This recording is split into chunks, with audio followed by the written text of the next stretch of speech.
Hello दोस्तों, स्वागत है आपका संकल्प स्टडी पॉइंट में। तो दोस्तों आज हम बात करेंगे रुद्रप्रयाग जनपद की। इससे पहले हम उत्तरकाशी और टिहरी गढ़वाल दो जनपदों की बात कर चुके हैं। उनसे जितने भी रिलेटेड क्वेश्चन बनते थे हमने आपके साथ डिस्कस किया। और जो उन किताबों से यानी कि अन्य जो किताबें थी हमारी, राजेंद्र बलौदी जो उसमें थी, यशवंत कटौत जो थी, और भगवान सिंह धामी की जो किताबें थी, उन किताबों से भी जो कलेक्शन हमें मिल रहा था, जो एक्स्ट्रा फैक्ट्स में हमें मिल रहे थे, उन सभी तथ्यों के साथ हमने वो दो जनपद सीरीज को हमने अभी कंप्लीट कर चुके हैं। हम प्रयास करेंगे कि BS नेगी के साथ साथ जो हमारे राजेंद्र बलौदी परीक्षा वाणी सभी जितने भी हमारी राज्य प्रतियोगी परीक्षा की जो किताबें हैं उत्तराखंड से संबंधित, उन सभी किताबों का कलेक्शन कर पाए। और अभी लगभग जो सीरीज चल रहे हैं ये BS नेगी रिवीजन सीरीज के माध्यम से ही आप लोगों को हम बता रहे हैं। बाकी जो अभी राजेंद्र बलौदी और अन्य जो किताबें हैं उनका भी संकलन एक बार गहराई से आपके साथ साझा किया जाएगा। तो दोस्तों आज बात करेंगे रुद्रप्रयाग जनपद की और उसके आंकड़े और उसमें जितने भी एक्स्ट्रा फैक्ट होंगे हम आपके साथ डिस्कस करेंगे। तो देखिए दोस्तों, आज का पहला क्वेश्चन है, रुद्रप्रयाग जनपद की स्थापना कब हुई? तो दोस्तों देखिए 16 सितंबर 1997। अच्छा, 16 सितंबर 1997 को किसकी स्थापना हुई? हमारी रुद्रप्रयाग जनपद की स्थापना हुई। इससे पहले हमने एक और चीज़ देखा था, तो आप लोगों ने देखा होगा तीन जो जनपद थे दोस्तों हमारे, कौन कौन से हैं? एक तो हमारा चंपावत हो गया, और दूसरा हमारा कौन सा हो गया? रुद्रप्रयाग हो गया, और उसके बाद कौन सा हो गया? हमारा बागेश्वर हो गया। ठीक हो गई। ये तीन जो जनपद हैं दोस्तों, इन तीनों की जो स्थापना होती है वो 1997 को होती है। ठीक हो गया। और उसके बाद फिर बात करते हैं रुद्रप्रयाग के पुराने नामे की। इसका जो पुराना नाम था वो क्या था? तो दोस्तों रुद्रप्रयाग का पुराना नाम हमारा पुनाड़ था। ठीक हो गया।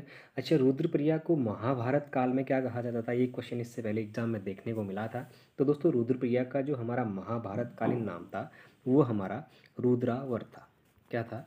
रुद्रावर्त इसका प्राचीन नाम देखने को मिलता है, जो महाभारत कालीन इसको कहा गया। उसके बाद बात करते हैं दोस्तों, अब जो हमारा ये रुद्रप्रयाग था, रुद्रप्रयाग को नगर पंचायत, अगर तहसील की बात करेंगे दोस्तों, तो इसको तहसील 1989 में इसको तहसील बनाया गया। अच्छा, तहसील से ही बाद में जब इसको जनपद बनाया गया दोस्तों, तो जो टिहरी जनपद बना वो पौड़ी और चमोली ज़िले से काट कर इसको क्या बनाया गया?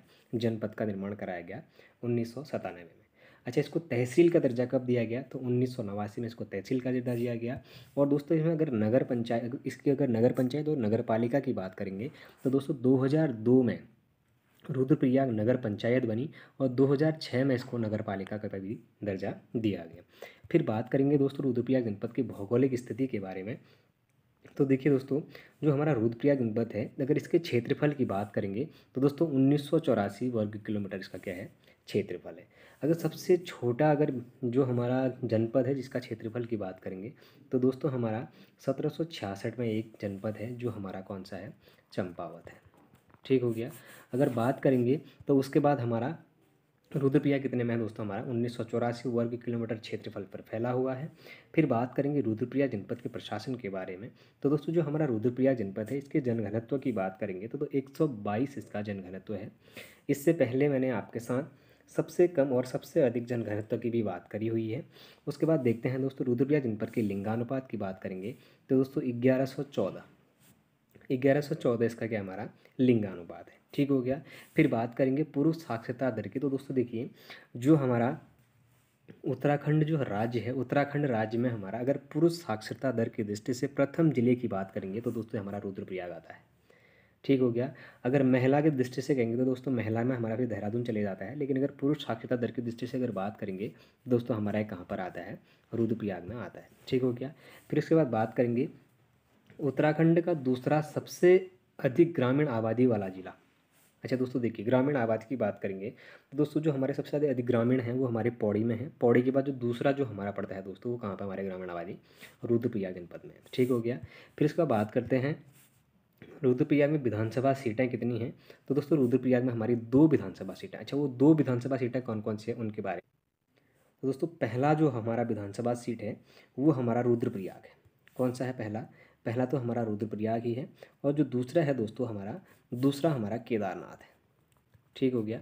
पहला हमारा रुद्रप्रयाग और दूसरा हमारा कौन सा हो गया? केदारनाथ हो गया। 2 ही यहाँ पर क्या है? हमारी विधानसभा की सीट हैं। फिर बात करेंगे रुद्रप्रयाग जनपद में तहसीलों की संख्या के बारे में। तो दोस्तों यहाँ पे 4 तहसीलें हैं। वो कौन कौन सी हैं? एक तो दोस्तों हमारा ऊखीमठ हो गया, और दूसरा हमारा जखोली हो गया। जखोली के बाद तीसरा दोस्तों हमारा वसु केदार, और चौथा हमारा रुद्रप्रयाग हो गया। फिर अगर विकास खंडों की बात करेंगे दोस्तों तो 3 विकास खंड हैं। अच्छा, वो 3 विकास खंड कौन कौन से हैं? तो दोस्तों ऊखीमठ हो गया, जखोली और अगस्त्यमुनि हो गया। ये 3 हमारी यहाँ पे विकास खंड हैं। फिर उसके बाद बात करेंगे राज्य में सबसे बड़ी आपदा किस जनपद से संबंधित है। अच्छा, राज्य की जो सबसे बड़ी आपदा है वो किस जनपद में आती है और कब आती है, उसके बारे में बात करते हैं। आप लोगों को पता 16-17 जून 2013 की आपदा के बारे में। तो दोस्तों ये जो आपदा थी ये उत्तराखंड की भी सबसे बड़ी भयानक आपदा थी। इसमें दोस्तों आप लोगों ने देखा होगा जो हमारा चौराबाड़ी ग्लेशियर था, उस चौराबाड़ी ग्लेशियर का कुछ हिस्सा टूटकर गांधी सरोवर में गिर गया था, जिसके कारण क्या गया था दोस्तों, गांधी सरोवर का एक कोना टूटा और मंदाकिनी नदी का जो प्रवाह था दोस्तों वो बढ़ गया था। और वो प्रवाह बढ़ने के कारण क्या आ गई थी, वहाँ पे आपदा आ गई थी। तो दोस्तों इसके लिए एक राहत या फिर बचाव के लिए, यहाँ पर आपदा राहत बचाव के लिए एक ऑपरेशन चलाया गया था दोस्तों, जो आईटीबीपी के द्वारा चलाया गया था। तो दोस्तों ये कौन सा ऑपरेशन था? तो दोस्तों ये ऑपरेशन केदार के नाम से इसको जाना गया। ठीक हो गया। अच्छा, ऑपरेशन सूर्या होप, सॉरी ये यहाँ पे क्या था हमारा, ये ऑपरेशन सूर्या होप। ठीक हो गया। ऑपरेशन सूर्या होप क्या था इसका नाम था। ठीक हो गया। ऑपरेशन सूर्या होप चलाया गया केदारनाथ आपदा की राहत के लिए। ठीक हो गया। अच्छा, फिर एक बार बात करेंगे तो दोस्तों जो हमारा ये केदारनाथ जो आपदा आई, तो ये केदारनाथ आपदा के समय में दोस्तों कितने दिन तक यहाँ पर पूजा बाधित रही, इस तरीके से एक क्वेश्चन आप पूछा जाता है। तो दोस्तों 86 दिन तक की जो पूजा थी हमारी वो यहाँ पर क्या कर दी गई, बाधित कर दी गई, यानी कि 86 दिन तक यहाँ पर कोई भी पूजा नहीं कराई गई। फिर बात करेंगे दोस्तों जो 16-17 जून 2023 की जो आपदा थी दोस्तों, उसमें जो हमारे सीबीएसई ने दोस्तों हमारे disaster in Uttarakhand rain terror of नाम से एक पाठ्यक्रम में भी इसको शामिल किया गया।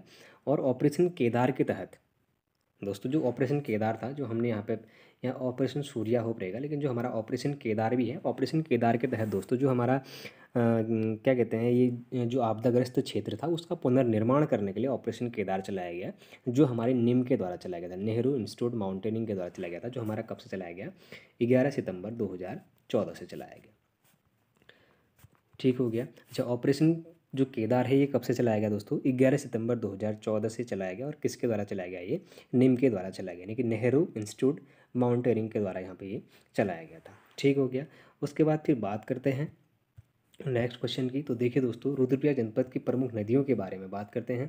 दोस्तों रुद्रप्रयाग में जो प्रमुख नदी है हमारी वो मंदाकिनी नदी रुद्रप्रयाग में बहती है। अच्छा, मंदाकिनी नदी का उद्गम स्थल कहाँ से है? तो दोस्तों जो हमारा चौराबाड़ी ग्लेशियर है यहाँ से हमारी मंदाकिनी नदी निकलती है। अगर इसकी प्रमुख सहायक नदी की बात करेंगे दोस्तों, अच्छा ये इसकी सहायक नदियाँ लस्तर, रावण और सोन गंगा, मधुगंगा भी हैं, लेकिन अगर प्रमुख सहायक नदी की अगर बात करेंगे दोस्तों तो ये प्रमुख सहायक नदी इसकी कौन सी है, ये हमारी मधुगंगा है। ठीक हो गया। अच्छा, मधुगंगा में जो हमारी मंदाकिनी नदी है ये कहाँ पर मिलती है दोस्तों, तो ये कालीमठ के पास मिलती है। कहाँ पर मिलती है ये हमारी कालीमठ के पास मिलती है। ठीक हो गया। और इसके जो अन्य सहायक नदियाँ हैं वो कौन कौन सी दोस्तों, लस्तर हो गया, रावण हो गया और सोन नदी हो गया।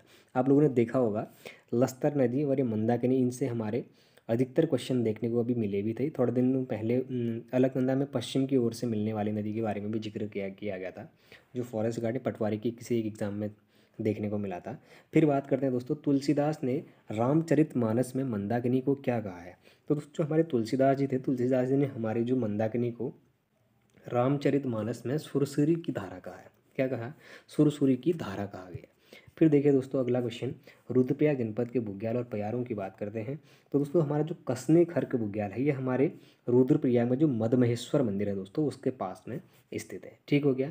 फिर अगर बरमी बुग्याल की बात करेंगे तो बरमी बुग्याल भी हमारे रुद्रप्रयाग के जो रुद्रनाथ है दोस्तों उसके निकट में है।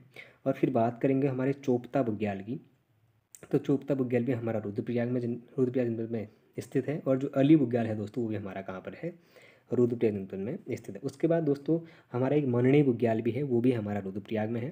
तो दोस्तों हम ऐसे याद कर सकते हैं कि अली ने वर्मी को कसनी में चोपा।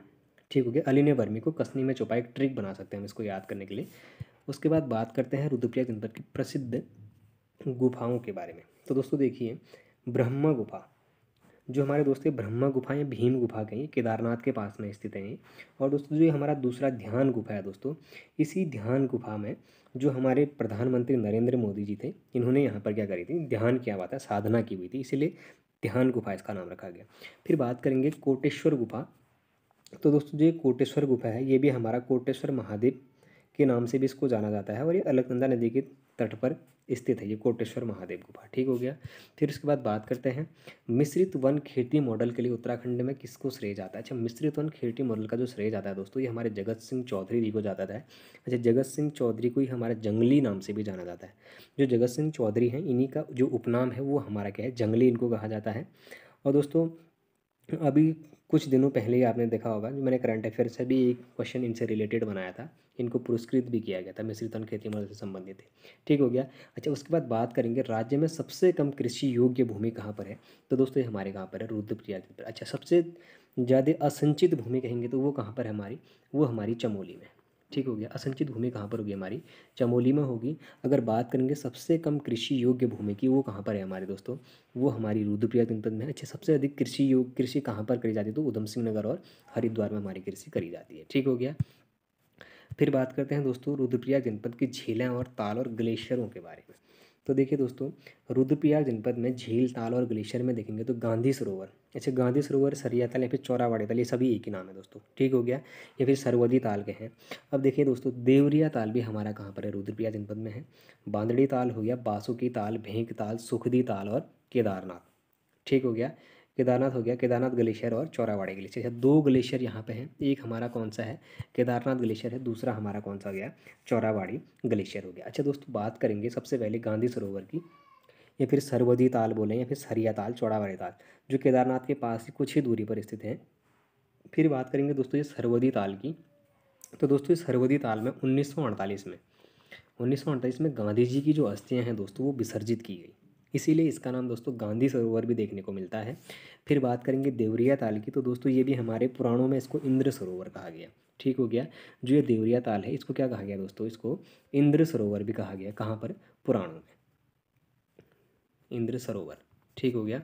उसके बाद फिर बात करेंगे बांधनी ताल की। तो ये भी रुद्रप्रयाग में है। बासुकी ताल, ये आपका लाल पानी वाला ताल, अनूठा ताल है दोस्तों, भेंक ताल बोलें या फिर ये भी रुद्रप्रयाग में ही है।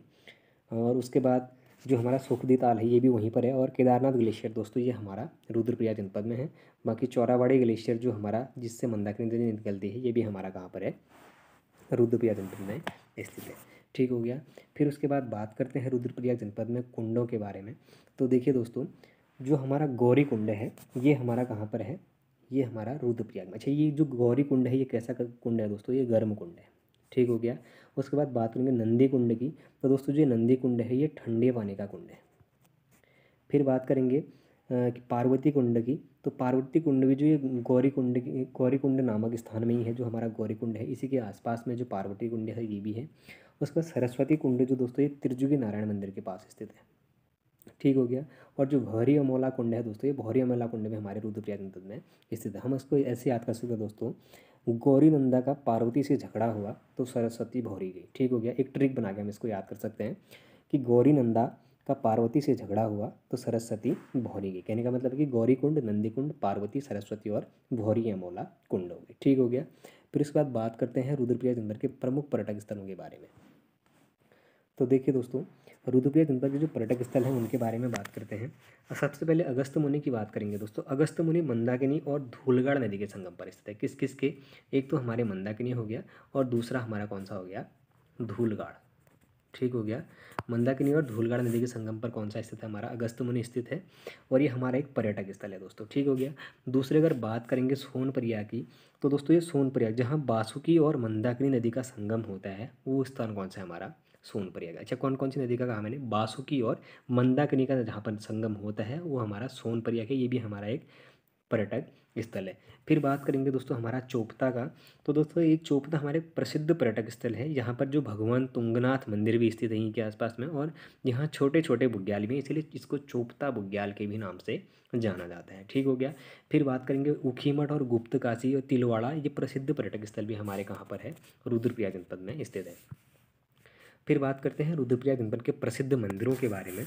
तो देखिए दोस्तों, पंच केदारों में से 3 जो केदार हैं दोस्तों, वो हमारे रुद्रप्रयाग जनपद में स्थित है। बाकी के जो 2 केदार हैं वो हमारे चमोली में। अच्छा, ये कौन कौन से हैं, तो केदारनाथ, तुंगनाथ और मदमहेश्वरनाथ। ठीक हो गया। अच्छा, उसके बाद जो 2 हैं हमारे, वो कहाँ पर है हमारे, वो 2 हमारे चमोली में। ठीक हो गया।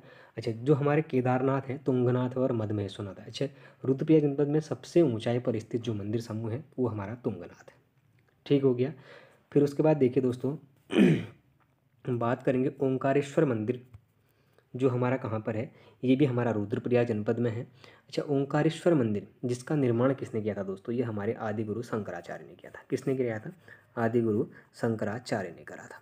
ठीक हो गया। अच्छा, जो है दोस्तों हमारा ये शंकराचार्य ने इसका निर्माण किया था। जो हमारा ये दोस्तों मंदिर समूह है, जो हमारा ओंकारेश्वर शिव मंदिर है, इसका निर्माण आदिगुरु शंकराचार्य ने कहाँ पर किया था, हमारा ऊखी मठ में किया था।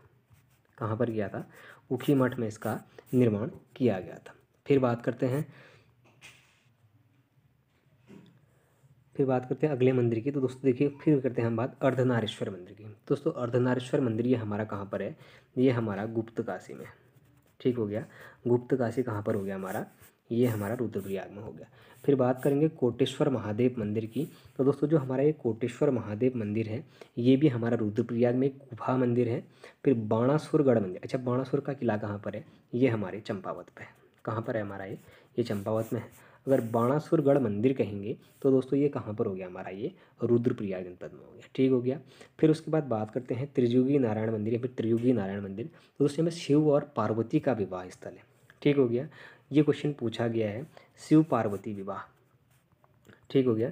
शिव पार्वती का विवाह स्थल किस मंदिर समूह को कहा जाता है, तो दोस्तों ये त्रिजुगी नारायण मंदिर को कहा जाता है, जो हमारा कहाँ पर है, रुद्रप्रयाग जनपद में। फिर बात करेंगे विश्वनाथ मंदिर की। दोस्तों जो ये विश्वनाथ मंदिर है, दो जगह है, एक तो हमारा रुद्रप्रयाग में है, एक हमारा उत्तरकाशी में। ठीक हो गया। तो दोस्तों ये विश्वनाथ जो मंदिर है हमारा कहाँ पर हो गया, रुद्रप्रयाग में हो गया। अगर ध्यान दीजिएगा वहाँ पर अगर इस तरीके के अगर क्वेश्चन जहाँ पर पूछता है तो वहाँ पर आप लोग ऑप्शन के अनुसार ही वहाँ पर टिक करें, क्योंकि उसमें या तो उसने रुद्रप्रयाग ही आंसर दिया होता है या फिर उसने उत्तरकाशी वहाँ पे आंसर दिया होता है। ठीक हो गया। फिर बात करेंगे शाकंभरी देवी मंदिर के बारे में। दोस्तों ये भी हमारा त्रिजुगी नारायण मंदिर के पास में ही स्थित है। ठीक हो गया। फिर बात करते हैं कार्तिक स्वामी मंदिर के बारे में। तो दोस्तों ये कार्तिक स्वामी मंदिर ये रुद्रप्रयाग जिले में जो क्रौंच पर्वत शिखर है दोस्तों, वहाँ पर भगवान कार्तिक का एक मंदिर है, जिसके लिए इसको क्या कहा जाता है, कार्तिक स्वामी मंदिर कहा जाता है। अब देखिए दोस्तों माँ हरियाली देवी मेला। अच्छा, माँ हरियाली देवी मेला हमारा कहाँ पर लगता है, ये हमारा रुद्रप्रयाग में लगता है। अच्छा, मैं बोलूँ अगर हरियाली मेला कहाँ पर लगता है, तो दोस्तों हरियाली जो मेला है वो खाली नैनीताल में लगता है। ठीक हो गया। अच्छा, खाली अगर जब हरियाली मेला कहेगा तो जाके नैनीताल में लगेगा, अगर माँ हरियाली बोलेगा तो रुद्रप्रयाग में लगेगा। ठीक हो गया। इसका मंदिर भी कहाँ पर है हमारा, रुद्रप्रयाग में। अगर नैनीताल में खाली हरियाली मेला लगता है। अच्छा, अगर हरियाली पूड़ा मेला कहेगा, क्या कहेगा दोस्तों, हरियाली पूड़ा मेला। अच्छा, ये हरियाली पूड़ा मेला कहाँ पर लगता है, तो दोस्तों जो हरियाली पूड़ा मेला है ये हमारा कहाँ पर लगता है, ये हमारा चमोली में लगता है। ठीक हो गया। हरियाली पूड़ा मेला चमोली में हो गया और हमारा हरियाली मेला नैनीताल में हो गया। अगर माँ हरियाली देवी का मंदिर कहाँ है अगर पूछेगा तो ये हमारा रुद्रप्रयाग में हो गया। फिर बात करते हैं नाला के बौद्ध स्तूप के बारे में। तो दोस्तों ये भी हमारा रुद्रप्रयाग जनपद में स्थित है। फिर बात करते हैं रुद्रप्रयाग जनपद के प्रमुख त्यौहार और मेलों के बारे में। तो दोस्तों जो भूतद उत्सव है, अच्छा भूतद उत्सव कब मनाया जाता है दोस्तों, केदारनाथ धाम के कपाट बंद होने के दिन भूतद उत्सव मनाया जाता है। इसी ही दोस्तों अन्नकूट उत्सव भी कहा जाता है। इसी का एक अन्य नाम भी है दोस्तों, जिसको क्या कहा जाता है, अन्नकूट उत्सव कहा जाता है। ठीक हो गया। फिर बात करेंगे जाख मेला की। तो दोस्तों ये रुद्रप्रयाग में मनाया जाता है जाख मेला, ये गुप्त काशी में इसको मनाया जाता है। और जाख मेले की जो विशेषता है दोस्तों, वो जलते अंगारों में नृत्य करने की इसमें एक परंपरा रही हुई है। और जो हमारा माँ हरियाली देवी का जो मेला है वो अगस्त मुनि में लगता है दोस्तों। ठीक हो गया। जो माँ हरियाली देवी का मेला है ये कहाँ पर लगता है, अगस्त मुनि। अच्छा, अगस्त मुनि में किन दो नदियों का संगम था, मैंने बताया था मंदाकिनी और धूलगाड़ नदी का संगम हमारा कहाँ पर था, अगस्त मुनि में था। फिर देखते हैं मठियाली मेला। तो दोस्तों जी जो ये मठियाली मेला है ये भी हमारे रुद्रप्रयाग के जो भरदार पट्टी है वहाँ पर लगता है। स्वामी कार्तिकेय का जो मेला है दोस्तों, ये हमारे रुद्रप्रयाग जिले के क्रौंच पर्वत शिखर पर मंदिर भी स्थित है और वहीं पर भी लगाया जाता है। ठीक हो गया। और जो हमारा राकेश्वरी मेला है दोस्तों, ये रुद्रप्रयाग जनपद के जो गुप्त काशी में लगता है। यहाँ पूर्णिमा के दिन क्षय रोग से मुक्ति के लिए राकेश्वरी मेले को लगाया जाता है। कब लगाया दोस्तों, पूर्णिमा के दिन क्षय रोग से, क्षय बोले तो टीबी रोग से, ठीक हो गया, टीबी के रोग से मुक्ति के लिए यहाँ को क्या लगाया जाता है, हमारा राकेश्वरी मेला लगाया जाता है, जो गुप्त काशी में लगता है पूर्णिमा के दिन। ठीक हो गया। फिर बात करेंगे कोटेश्वर महादेव मेले की। तो रुद्रप्रयाग में अलकनंदा नदी के तट पर लगाया जाने वाला मेला कौन सा हो गया, हमारा कोटेश्वर महादेव मेला हो गया। ठीक हो गया। फिर बात करते हैं रुद्रप्रयाग जनपद के प्रमुख व्यक्तित्व के बारे में।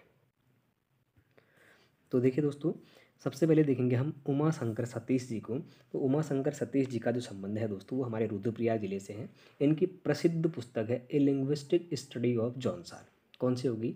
ए लिंग्विस्टिक स्टडी ऑफ जॉनसार। और उमा शंकर सतीश ने ही जो हमारा सूरीनाम में रहकर निबंध लिखे थे, और भारत के बाहर, भारत सूरीनाम में इनने हिंदी भारतीय संस्कृति के भी इनके कविताएं रही हैं। और सतीश जी की जो अन्य रचनाएं दोस्तों, उनके अगर बारे में बात करें तो जैसे नया जमाना, पत्थर बोलते हैं, पर्वतीय जनकर्म भूमि, देवभूमि, इनकी क्या है? प्रसिद्ध रचनाएं हैं। ठीक हो गया। अगर बात करेंगे हरिदत्त भट्ट शैलेश जी की, दोस्तों शैलेश जी का जन्म भी हमारा चमोली वर्तमान रुद्रप्रयाग के भटवाड़ा गांव में हुआ था, और 1926 में इनका जन्म हुआ था दोस्तों। इनकी बेटी जो हमारी हिमानी शिवपुरी है, वो फिल्म जगत की प्रसिद्ध अभिनेत्री है। और जो हमारे शैलेश जी हैं, इन राजीव गांधी के ये हाउस मास्टर भी रहे हुए हैं। 19 सितंबर को इनकी पुण्यतिथि पर दोस्तों, कब? 19 सितंबर को इनकी पुण्यतिथि पर उत्तराखंड साहित्य दिवस मनाया जाता है। ठीक हो गया। अच्छा, एक क्वेश्चन यहाँ से मिलता है दोस्तों, उत्तराखंड साहित्य दिवस। ठीक हो गया। उत्तराखंड साहित्य दिवस कब मनाया जाता है दोस्तों? ये हमारा 19 सितंबर को मनाया जाता है। ठीक हो गया। फिर उसके बाद बात करेंगे दोस्तों, इनके द्वारा रचित कुछ रचनाएं हैं दोस्तों। जैसे हमने देखा शिखर के आगे शिखर, आगे और आगे, अभियान और अभियान, घाट घाट का पानी, घूमते चेहरे, मेरे सतरंगी 100 कहानियाँ और नौबत आदि जैसे दोस्तों इनकी क्या हैं? रचनाएं हैं। ठीक हो गया, हरिदत्त भट्ट शैलेश की। इनके दोस्तों एक स्नो एंड स्नो अंग्रेजी कहानी है जो BBC में प्रकाशित भी करी गई है। ठीक हो गया। फिर बात करेंगे हम जगत सिंह चौधरी जी के बारे में। अच्छा, इनको जंगली उपनाम से भी जाना जाता है, और जगत सिंह चौधरी को उत्तराखंड का वन विभाग ने ब्रांड एम्बेसडर भी नियुक्त किया था। ठीक हो गया। अच्छा, चौधरी जी को जंगली नाम से भी इनको जाना जाता है, मैंने आप लोगों को बताया। फिर जो हमारे जगत सिंह चौधरी थे दोस्तों, इनको 2000 में, सन 2000 में इनको इंदिरा गांधी वृक्षमुत्र पुरस्कार भी इनको मिला था। और 2006 में दोस्तों इनको आर्यभट्ट सम्मान से भी सम्मानित किया गया। ठीक हो गया। फिर बात करते हैं दोस्तों हमारे चंद्र कुमार बर्तवाल जी के बारे में। तो दोस्तों काफल पाकू गीत तो आप लोगों ने सुना होगा। तो जो काफल पाकू गीत था उसके जो लेखक है दोस्तों, वो भी हमारे चंद्र कुमार बर्तवाल जी हैं। ठीक हो गया। ये दोस्तों हमारे रुद्रप्रयाग के जो मालकोटी गांव है वहाँ के निवासी हैं। और जो चंद्र कुमार बर्तवाल को हिंदी साहित्य में निराला के समकक्ष भी रखा गया। ये क्वेश्चन इससे पहले पूछा गया, हिंदी साहित्य में निराला के समकक्ष किसे रखा गया है? ये इससे पहले पूछा गया क्वेश्चन है दोस्तों। ये हमारे चंद्र कुमार बर्तवाल को रखा गया है। और इनकी दोस्तों जो गीत है, जो मुख्य रचना है दोस्तों इनकी, वो हमारी नंदिनी गीत इनकी क्या है? मुख्य रचना है। ठीक हो गया। फिर देखते हैं चंद्र कुमार बर्तवाल को हिमवंत नामक कविता संग्रह भी इन्हीं का है दोस्तों। कौन सा दोस्तों? हिमवंत नामक कविता संग्रह। और इनको क्या कहा जाता है? निराला के समकक्ष भी किसको रखा जाता है दोस्तों? हमारा ये निराला के समकक्ष भी हमारे चंद्र कुमार बर्तवाल जी को रखा जाता है। फिर बात करेंगे दोस्तों, राज्य में सबसे कम उद्योग वाला जो ज़िला है दोस्तों हमारा, वो हमारा कौन सा है? रुद्रप्रयाग है। कहने का मतलब है यहाँ पे ज़्यादा फैक्ट्रीज वगैरह नहीं है। जो उद्योग की दृष्टि से देखेंगे तो इंडस्ट्रियल में जो रुद्रप्रयाग है दोस्तों हमारा सबसे कम श्रेणी में आता है। यानी कि राज्य में सबसे कम उद्योग वाला जो ज़िला है हमारा, वो रुद्रप्रयाग है। फिर बात करेंगे कालीमठ घाटी स्थित है। तो दोस्तों कालीमठ घाटी कह रहा है, आप लोग ध्यान दें, कालीमठ नहीं कह रहा है, कालीमठ घाटी कहाँ पर स्थित है कह रहा है। तो दोस्तों ये हमारा कहाँ पर है? रुद्रप्रयाग में स्थित है। फिर देखेंगे दुग्गल बिट्टा नामक नैसर्गिक पर्यटक स्थल रुद्रप्रयाग में। अच्छा, इससे पहले क्वेश्चन पूछा गया था यूपी SSC के द्वारा कि निम्न में से दुग्गल बिट्टा क्या है। उसमें से इस तरीके के ऑप्शन उसमें ऑप्शन दिए गए थे कि हर हर कोई उसमें लगभग कन्फ्यूज था। तो दोस्तों जो हमारा दुग्गल बिट्टा क्या का संबंध किससे था? तो दोस्तों ये एक हमारा पर्यटक स्थल है दोस्तों, जो हमारा कहाँ पर है? रुद्रप्रयाग जनपद में स्थित है। फिर बात करेंगे सर्वाधिक ऊंचाई पर स्थित मंदिर समूह। तो थोड़ी देर पहले मैंने बताया था आपको, तुंगनाथ है। और दोस्तों उसमें मैंने दो चीज़ और नहीं बताई थी आपको, एक कल्पेश्वर और हमारा दूसरा कौन सा हो गया? जो कल्पेश्वर है, जो कल्पेश्वर नाथ है दोस्तों, ये हमारा चमोली में है। और उसके बाद कल्पेश्वर नाथ के साथ दोस्तों एक हमारा कौन सा है? रुद्रनाथ। कौन सा है दोस्तों? हमारा एक रुद्रनाथ है। दूसरा कौन सा हो गया? रुद्रनाथ हो गया। कल्पेश्वर नाथ और जो रुद्रनाथ है, ये दो हमारे चमोली में हो गए। बाकी की जो तीन हैं हमारे, वो रुद्रप्रयाग जनपद में है। ठीक हो गया। फिर बात करेंगे दोस्तों, जो हमारा रुद्रप्रयाग से अनिकेत समाचार पत्र का प्रकाशन हुआ, ये भी कहाँ से होता है? अनिकेत समाचार पत्र का हमारा, ये हमारा रुद्रप्रयाग जनपद से हो जाए। अच्छा, कब से ये निकलता है? तो दोस्तों ये 1977 से अनिकेत समाचार पत्र का संपादन कहाँ से किया गया? हमारा ये रुद्रप्रयाग से किया गया। फिर बात करेंगे दोस्तों, एक हमारी जो संगोली भटवाड़ी परियोजना है, ये किस नदी पर बनी हुई है? तो दोस्तों जो संगोली भटवाड़ी परियोजना है दोस्तों, ये मंदाकिनी नदी पर बनी हुई है। अच्छा, ये कब से चल रही है? तो दोस्तों ये हमारी 2001 से चलाई जा रही है। ठीक हो गया। तो दोस्तों आज हमने लगभग बात करी रुद्रप्रयाग जनपद के सभी तथ्यों के बारे में। जितने भी इंपॉर्टेंट क्वेश्चन यहाँ से बनते थे, मैंने वो सभी आपके साथ डिस्कस किए। और जो ये सीरीज है दोस्तों, ये आगामी आने वाले जो एग्ज़ाम है हमारे, अभी बीडीओ बीपीडीओ है और बंदी रक्षक है, सचिवालय रक्षक गार्ड है, इन सभी एग्ज़ामों के लिए महत्वपूर्ण सीरीज रहने वाला है, क्योंकि यहाँ लगभग वही क्वेश्चनों के बारे में डिस्कस किया गया है जो इससे पहले आयोग ने पूछे हैं और जिनको अभी अधिकतर पूछे जाने के चांसेज हैं। तो दोस्तों, यदि अगर आप लोग पहली बार चैनल पर विजिट कर रहे हैं तो आप लोग चैनल को ज़रूर सब्सक्राइब करें, चैनल को अपने दोस्तों के साथ ज़रूर शेयर करें, लाइक करें, कमेंट करें। धन्यवाद।